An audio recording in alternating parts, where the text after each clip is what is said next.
I want to know who created the picture outside in the window there that shows me as the Green Man. I don't claim that by any means, but I have been a follower and a student of the Green Man, in other words, of nature itself, for a very long time. And one of the things I've wanted to do for years. I had this dream of creating a kind of tarot, or an oracle indeed, that would in some way incorporate the idea of the Green Man, and also the idea of the sacredness of individual trees, because every country in the world has its own sacred trees, whatever they may be, whether they grow here or in Australia or anywhere else. You know, and I thought, well, wouldn't it be great if you could combine those things together in some way? And then I had one of those lovely coincidences, which was that the artist Will Worthington, who I thought was going to be here tonight, I feel cheated now, because I have to talk for longer. Will Worthington had been painting on his own images of the trees with faces. He and I had already worked on a couple of decks, the Wildwood Tarot and another one, and we got on very well. And he said, look, I'd like to show you these. And he got out this big bunch of paintings, and they were all of trees, and each of the trees had a face hidden somewhere in the leaves. And I was completely blown away by it. I just said, wow, we just got to turn this into a deck in some way. And he said, you know, I've been thinking about doing that for years. So we just basically put our heads together and came up with what you now see. And we did this by incorporating something called the tree alphabet. Now, a lot of people know about the tree alphabet, or at least have heard about the tree alphabet. And a lot of people even use it both as a divinatory system, as a way of a device for study and meditation. In actual fact, the tree alphabet as we have it today comes to us through the writings of Robert Graves, who got it from another Irish writer who dates from the 1800s, and that is in fact the oldest version there is. What most people think is that it's very, very ancient. It's actually not, but it's a kind of offshoot of something which is old, which is an alphabet called Ogham, which was used by the Celts to signify boundaries or to pass messages between themselves. And it consists of a single straight line with other lines crossing it or going off from one side or the other, slantwards, straight or facing down, forming an alphabet, which is in fact just 2 letters short for our 24-letter alphabet. And so there were some extra symbols that were imported to make up the number. So this idea of the alphabet, of each tree having its own sacred meaning, was something that had been around for a very long time. And it's reflected still to this day in the Irish language, where certain trees are associated by language with certain months. So there's a kind of shadowy calendar in there. It's not quite as developed as some writers, including Graves himself, have led us to believe, but it certainly is quite ancient, and it certainly is very interesting. So we thought, if you take the idea of the calendar of trees, the Ogham alphabet, the Green Man, and we put these things together, what will happen? So what happened was that we ended up with an oracle which I think enables you to both find answers to questions, which is obviously the main purpose of it, but also to get you a closer and deeper understanding with individual trees, because every tree feels different. We all know this, I'm sure. Even if you live in a city like this, trees are still all around. And there's a big difference between an oak and an ash, not only in appearance, but in the energy that they have, in the mythology that's wrapped around them. I mean, you know, who doesn't know that oak means strength and energy and power? You know, hearts of oak are our men, as they used to say. Yes, the song goes from long ago. Oaks were used as the timbers to build the great ships of the Armada, and all of this was all done because there was an ancient memory that said the oak was a tree of strength. The ash has always been considered to be a tree of vision, and so people will will, for instance, eat ash leaves, and I don't advise this because it's poisonous, but if you chew one you can get some interesting experiences, shall we say. So the old idea is still there, it's still embedded in the idea that each tree has its own qualities, and all we did really was to look at, well, we spent about a year looking through volumes and volumes of lore on trees and plants, basically, and there are a lot of them, believe me. If you go into the London Library or the British Library and just look in the catalogue under trees and mythology, you'll find dozens and dozens, maybe even hundreds of books. And most of them tend to repeat each other, but there are certain themes that keep running through all of these things, one of which, as I said, being the the particular quality that each tree has. So drawing on that, drawing on Will's amazing images, and they really are amazing. I mean, if you sit down, if you don't already have the deck but plan to get the deck, which I hope you will, of course, if you sit down and just spend time looking at each image, it's a real journey, because he's hidden a lot of things in there, not just faces. The more you look, the more you see. You can look at the oak image and you can see the face very clearly in the bole of the tree, but then you start looking and you think, but hang on, there's a face in the roots as well, and why is that? And then that leads you to see other things and other details. So if you're working with this deck, you can indeed use it in the same way as you might a tarot or any other oracle, which is to ask a simple question, lay out a number of cards, and read the answer from the text provided in the book. Or you can take those cards and maybe even just take one, and holding your question in mind, look at the image and see what the image tells you. And in many, many cases, I think you'll find that the image tells you an answer, gives you an answer of a kind. As with all readings with cards, whether it be, Lenormand or tarot or any of these things, we were just talking over supper just now, and I was saying, I always say to people I read tarot for, these are just cards, just pieces of paper with images on. The magic is in the imagery and in how you relate to it. So if there's a magical imagery in these cards, which I think there is, relating to it is enormously important, and just looking at it is very important, because the trees themselves, remember, the Roman writer Tacitus, I'm trying to think, this is probably not an exactly right quotation, but he says something like, we should always value trees and remember trees because they have long memories. And that's very true. When you are in touch with a really ancient tree, that's a tree that's been alive in many cases for hundreds of years. You can go and look at the major oak in Sherwood Forest, famed for being where Robin Hood and his men met.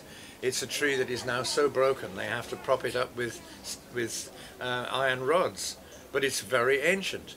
You can go and look at the tree under which the Magna Carta was signed, and in some way that tree remembers things. I was just doing an interview yesterday, and someone said, so do you think the trees talk to you? And I said, well, in a way they do. And he said, and what's that like? And I said, well, you all know Lord of the Rings, Treebeard. Anyone remembers Treebeard? I mean, Treebeard spends like an hour just telling you his name. And they speak very, very slowly, because that's the speed at which they grow. We have a hedge in our garden that we planted just over 10 years ago. And I kept saying to my wife, it won't take, I mean, it isn't going to shut out, the neighbours looking in whatever we're doing, but it has. In 10 years, it's now thick, and it's also about 15 feet high. It's grown, but very slowly, very incrementally. Trees are like that. They remember things, and they have wisdom within them. And the word for druid, for instance, our ancient priesthood, comes from the same word for oak, druid, which, in Irish, which again is the name of the month and the name of the Ogham letter. So you see, once you start bringing these things together, you have a tremendous vitality that's there that draws on the whole of nature. So this deck is called the Spirit of Nature Oracle, and the Spirit of Nature is the Green Man himself. And I've always been fascinated by him. I wrote a book about it called The Quest for the Green Man years ago, out of print for the moment, and I went on a quest really around the world, because a lot of people said, well, yeah, you can see the Green Man here, there's lots of carvings in churches, cathedrals and so on, and there's a reason for that. I'll come back to that in a moment. But there aren't really any anywhere else. It's a European thing, it's even a British thing. Well, I set off, and of course Germany, thousands of them. France, hundreds of them. Italy, thousands of them again. But what really surprised me was that as I began to look further afield, I found them in the most unexpected places, like New York, for instance. If you go around New York and you look at some of the older buildings, the ones that are still standing, the ones that were erected as the city was beginning to go up, and you were getting the first skyscrapers, even though they were probably only 20 floors, if you look up, you'll see around the edges of the buildings these faces looking down at you, and they're all green men. I don't know how they got there. I know they came from with the settlers from this country, but it's really interesting that they're there and they look like the same ones that you find in medieval cathedrals. I found some in Brazil, which look exactly like you'd expect something that is a country, a place that is so deeply connected to nature. So it wasn't so entirely surprising, but no one else had written about them. So anyway, I'd written this book, and that, of course, also some of that went into the creation of this oracle, because one of the things that I realized about the Green Man, apart from the fact that he's very ancient, and why is there no green woman, by the way? Someone asked me that, and I'll come back to that again in a second, don't let me forget. But the Green Man is more noticeable, shall we say. There are more green men. And they have certain characteristics. They're formed by, well, like the one you see in the window here. Have another look at that on your way out if you didn't see it on the way in. It has leaves growing out of its mouth, eyes out of the corners of its eyes, out of its nostrils. So there's this tremendous sense of growth, of green energy in there. And that is part of the energy that went into creating this deck. To be in touch with that same green energy, because if you look at the place where you see most of the green men is in cathedrals and churches here. So you can go into a church almost anywhere, if it's a fairly big one, especially if it's a medieval one, and you look up and you'll see these green men in the roof. And now we can see them because we've got electric light. But when they were put there, nobody sitting down in the congregation would have seen them at all. So why are they there? Well, I think it's because the churches themselves were built to look like forests of stone. And the idea behind that was to say to all the pagans who, of course, they wanted to get into the churches, we've captured your forest, we've frozen it in stone, it is now here. If you want to go into the forest and feel the magic, come into the church. So what happened? Somewhere up in the roof, the people who built those churches were carving faces looking down at the audience, at the congregation below, and they're all grinning, they're sticking their tongues out, they're gurning, they're making faces basically as if to say, haha, we're up here, you know. So don't think that the Christians know the answer to everything. So, you know, these are just some of the things that went into creating this deck, just to bring together the idea of the magic that's still in nature, and with so little magic, and with more magic being drained out of everything every day, we really need more. We really need to be able to get out. And it doesn't mean we all have to go out and spend all our time sitting under a tree, but it's just good that we recognize anything, even if it's a window box. If it's got something growing in it, it's worth noticing. And the same goes for trees in parks, trees in streets. They're often dusty and neglected and, you know, damaged by the fumes from traffic and so on, but they're still alive, they're still there, and they still hold a kind of magic that, you know, you can get in touch with and get to feel. So my hope is that not only will people use the Spirit of Nature Oracle to you know, to find answers to difficult questions. That, of course, is the purpose of an oracle, and hopefully it works. But what I also hope it'll do is to give you doorways that you can go through and find your way into that realm where the green man is still very much king. And yes, there are green women, to go back to that, but they're very shy and you don't see them very often, and they're very few and far between. So if you go around any of the great buildings, as I said, and you look, you'll see 50 green men and 1 green woman, perhaps. There are reasons why that happened, and it's not just, you know, male dominance or misogyny or any of that. It's to do with the way that nature was perceived. You know, we talk about Mother Nature, and yet we still see nature, or our ancestors saw nature, as male. Very intriguing, that. I've never really quite understood why. But there are green women as well. So my good friend Francesca Potter will be probably, you know, turning in her grave now, thinking I'm mentioning this and I'm talking about the mysteries, the secrets. Shouldn't be talking about that. Look, there are mostly men here.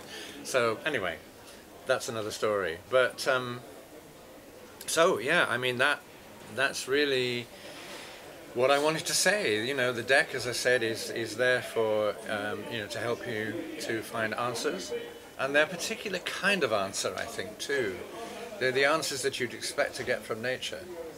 They're the answers that make you feel and think deeply, that make you feel rooted in yourself and make you feel strong within yourself. And if that happens, then you already have, you know, a kind of answer to most of the problems and fears that we tend to bring to these kind of situations.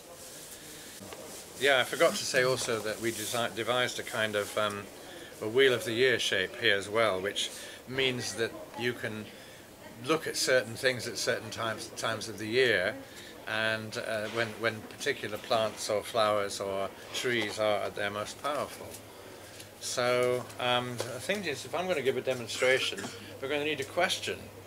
So who's going to come up with a question? Go on. So I'm going to Peru soon, right, to make a film about ayahuasca out there. The British government are actually funding a trial into it through the Medical Research Council. Right. But it's very soon, and I'm a television documentary filmmaker. This time of year, a lot of people shut down, and it's very hard to get funding in time. I know what you mean. Yes, indeed. Yes. It's happened to me before. This time of year, I always get a great idea for a film. Yes. But, you know, when you're making a film, you need a source. So I met this psychopharmacologist and this psychiatrist who were conducting the trial quite recently. So I'm thinking, where should I try and get funding, or where should I try and get funding? Is kind of the question that I could ask. All right. You'll have to handle the deck then. Honeysuckle is a very interesting plant because it grows at this time of year and in the summer, and it is incredibly powerful. It winds itself around things. It really grows deeply, has very deep roots. It's a very hard one to knock down, shall we say. It survives when other plants die. So it's a very strong, positive aspect to this. And I think, looking at the card particularly, we have a moth which is flying underneath the shadow of the tree towards the moon. So there is a lunar influence in that, which is to do with vision, with understanding things, and the moth itself is a creature of the night. So you've got night and moon and very strong plant, which is, in fact, interesting thing about honeysuckle is you smell it more at night than you do during the day. I've got several in my garden, so I know I know what I'm talking about. But it's so I would say that what this is saying is that you need to find someone who is very intuitive and who is quite tuned into what you want to do already.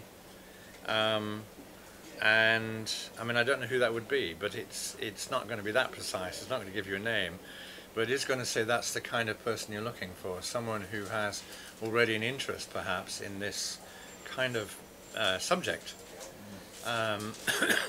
I might even be able to put you in touch with someone. See me afterwards, as they say.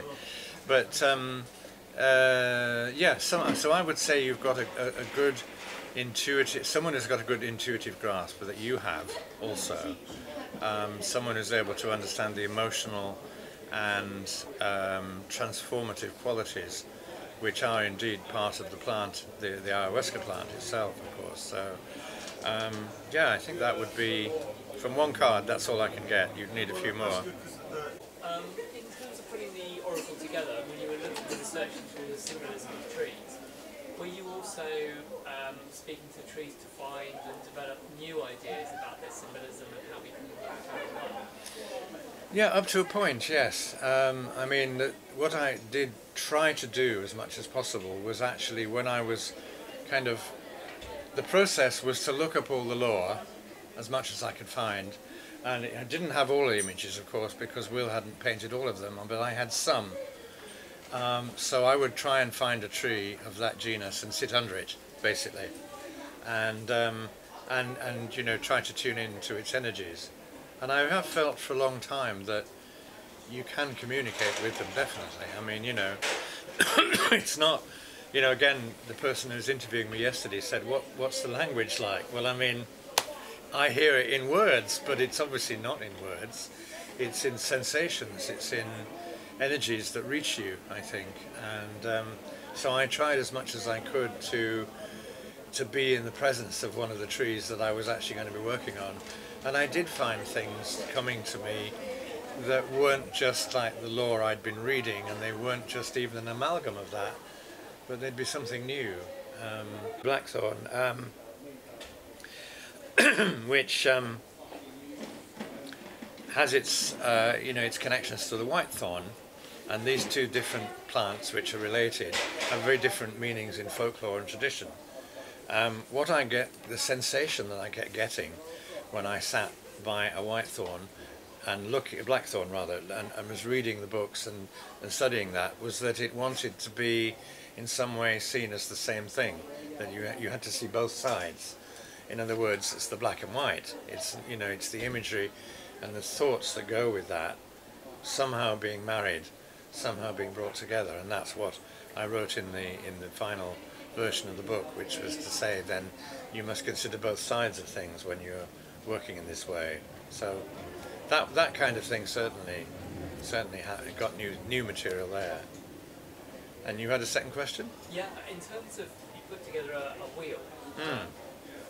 Are there, as part of it, certain trees, you said to use when they're most powerful, but are there certain times when working with certain trees isn't advisable, or, as you said, when they're more powerful, and is that possible? I didn't want to suggest that there were times when you shouldn't work with a tree, because that seemed too negative. I wanted to find, if you like, so there's a time when the tree is in full flower, when it's obviously got its leaves, and it's at its most powerful at that moment. And obviously there are certain periods throughout the year, excluding for a moment the evergreen, that they are more out there, if you like, but they're also always present.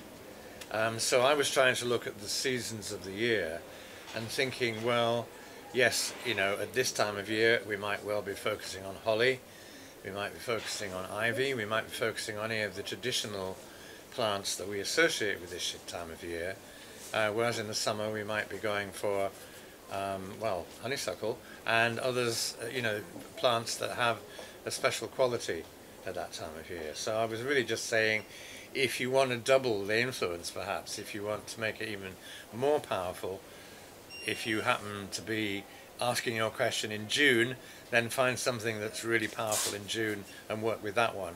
But equally, I didn't want to take away from the randomness of any kind of oracle, where you are basically allowing the card or the image or the energy behind to choose it for you. So it's a sort of very delicate balance between all those different aspects. Thank you. There's one more, just quickly. Go on then. Three for one. Have you experimented taking your cards to the tree? I have sat with the images, actually the original paintings, and so I know as Will. Will Worthington, apart from being an amazing artist, is also a great carver, and he has made frames for the original ones using the wood of the actual tree, and those are really, really powerful.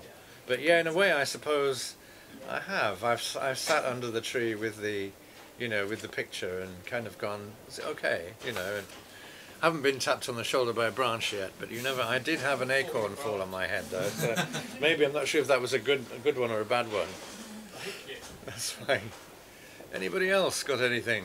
Yes. Do you recommend any form of like guided meditations of some sort, or like do you give examples of some of the different types of meditations that we can do? Not in the book, I don't, because I mean, I think, you know, the basic idea of a meditation is so familiar to most people now. You know, I mean, it's just it's breathing, it's finding a quiet place, it's letting the cares and whatever of the day fall away from you, and then focusing.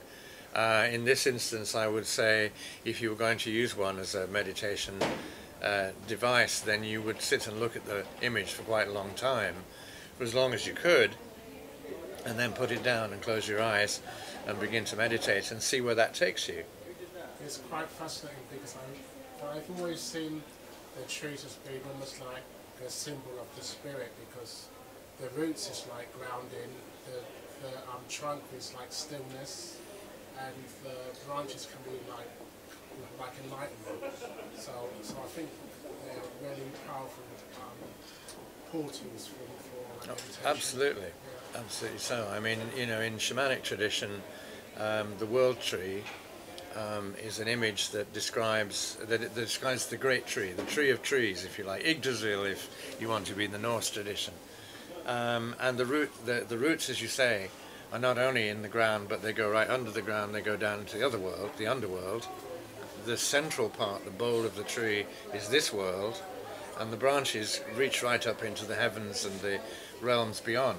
So even there, again, you have an even bigger idea of how important the trees are. Make reference to other schools of thought, such as the Tree of Life and the Kabbalah and things like that. Do you? Oh yeah, yeah. I mean, you know, it's not accidental that that trees are so important to us in folklore and mythology.